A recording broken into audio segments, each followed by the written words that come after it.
Well, it seems every week we hear about new ways to use stem cells to treat disease. But how about using stem cells for back pain? News 4's Dr. Peter Ostro joins us now with a procedure that might one day offer hope to millions. Doctor?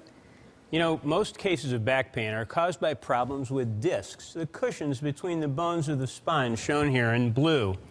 Most treatments are not very successful. But what if you could rejuvenate a disc with your own stem cells? Jonna Lindell has had disc problems for several years. After her daughter Abby was born, things got worse. That was very frustrating because I wasn't able to really carry her. Because even as a 8-pound infant, I wasn't able to carry her for prolonged times in a carrier or anything like that. Jonna's husband is Bills kicker Ryan Lindell. That's how she met Dr. Andrew Cappuccino, who had treated Kevin Everett for his spine injury. Dr. Cappuccino noted a typical abnormality on Jonna's MRI scan. Normal discs look white like these because they contain water.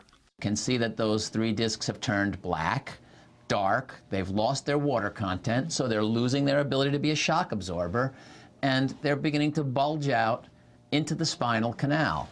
He's been helping develop a technique of removing a patient's stem cells from bone marrow and injecting them into damaged discs. Here you can see the needles that were used to inject them into Jonna's discs. The needles were removed, Band-Aids were placed, she went to the recovery room, and an hour and 15 minutes later she was on her way home. That was only 9 days ago, but there's already been daily improvement. I feel like I can get up in the morning and I notice a noticeable difference than before the surgery.